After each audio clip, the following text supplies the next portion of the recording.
Waouh, très belle question. D'aller avoir envie d'aller vers l'autre déjà, premièrement, et la pensée de comprendre qu'on est tous interdépendants et qu'au jour d'aujourd'hui, si je fais du bien pour toi, pour quelqu'un d'autre, je me fais du bien à la nature, au végétal et à l'humain. Donc j'aimerais cette pensée-là. Pour moi, c'est un engagement éthique. La photographie, elle a plus qu'un sens photo.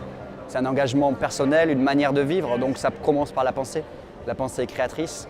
Donc par des vibrations positives dans ce qu'on a envie de faire avec les gens, dans nos rapports humains, dans nos projets de vie, dans tout ce qu'on peut faire, la pensée positive.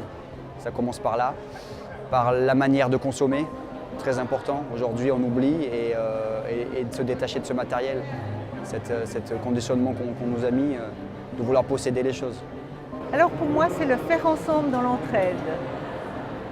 C'est vraiment une action qui permet à beaucoup d'entre nous, et surtout à moi-même, de se dire qu'on n'est pas tout seul.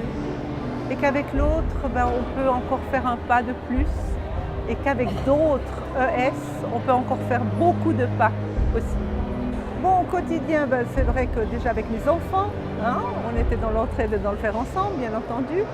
Dans l'éducation, je pense que c'est extrêmement important. De leur inculquer aux jeunes, d'inculquer qu'on a aussi besoin de l'autre, d'être bienveillant aussi avec l'autre, et puis de se dire que voilà, ensemble on peut aider, on peut s'entraider, on peut aller de l'avant. Moi je pense qu'on peut agir avec n'importe quelle action positive pour essayer de changer. Il ne faut pas dire que seul on n'arrive pas. Mais si chacun de nous essaie de mener quelque chose, de faire quelque chose, je pense que ça va changer les choses.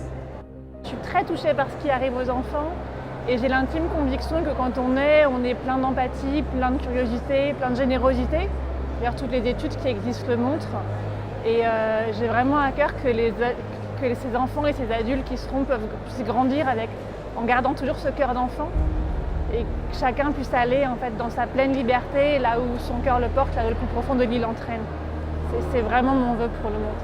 Alors, ma façon de l'incarner, c'est d'abord ma façon d'être avec les autres et mes propres enfants, j'en ai 3, en étant toujours authentique, parce que je ne sais pas faire autrement. Et puis en les accompagnant au plus près de ce qu'ils sont tout le temps, en accueillant toujours plein d'enfants à la maison. Et puis aussi par l'association Parents à Parents, en fait, je l'ai vraiment créé pour ça, pour porter ce message, pour pouvoir partager des témoignages de gens qui allaient au bout de ce qu'ils étaient et que ça rendait heureux. Et montrer que quand ces gens sont heureux, autour tout s'organise et les enfants sont heureux aussi. Et on démultiplie la joie tous ensemble. Donc c'est notre façon de l'incarner. Ouais. Mon problème, c'est un petit peu l'indifférence en ce moment. Et je me dis que si on pouvait semer les graines de l'amitié au lieu de cultiver l'indifférence, ce serait formidable. Seul, on va vite, ensemble, on va plus loin.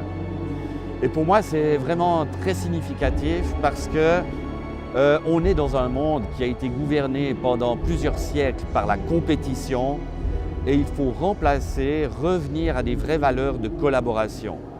On dépense une énergie absolument épouvantable en faisant de la compétition. Quand on réunit des personnes et on travaille ensemble, on fait de la vraie collaboration, on peut faire 1000 fois plus et arriver vraiment à des impacts sociétaux positifs extraordinaires.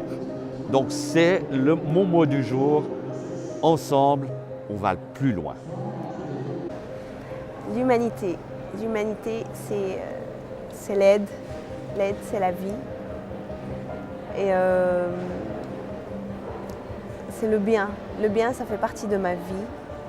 C'est quand j'aide pas, je ne vis pas. Je n'existe pas. Et je pense que si j'avais une petite baguette, j'enlèverais l'argent. Tout humain a droit à avoir un toit, à avoir à manger. Et je pense que l'argent empêche pas mal de gens à vivre. L'éducation et la formation pour faire basculer les mentalités et faire changer le monde. Et tous les jours, donc, notamment par l'ONG Poussière d'étoiles qui est liée à l'éducation, par l'entreprise que j'ai en incitant les personnes à se former, en incitant les jeunes à se former, à changer pour moi, il n'y a que par la formation, par l'ouverture d'esprit qu'on arrivera à faire changer les choses.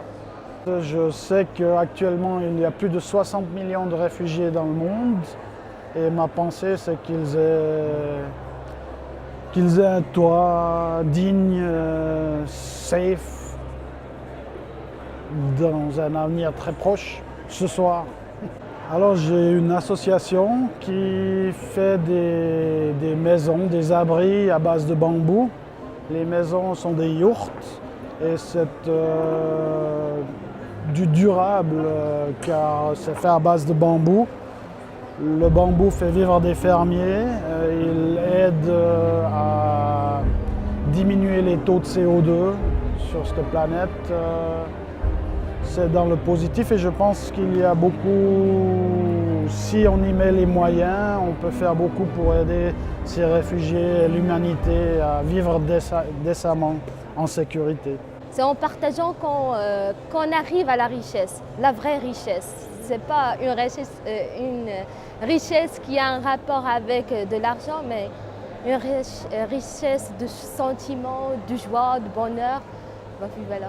Je vais parler du projet Mosika, qui est un projet qui me tient beaucoup à cœur, puisque c'est un projet qui touche vraiment tout le monde à l'échelle mondiale, qui permet de rendre un monde peut-être meilleur, en ayant vraiment un monde uni et libre.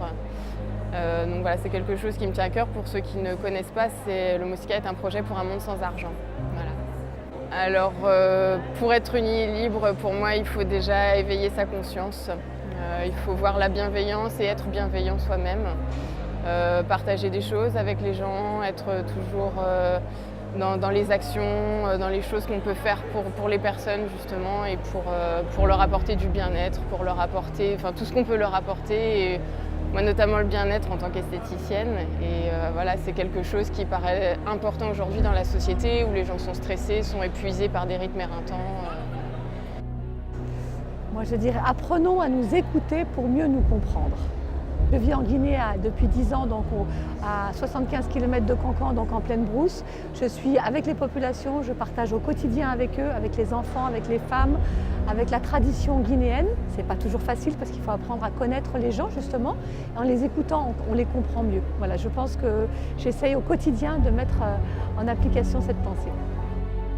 Je pense que je lui dirais d'échanger, de partager.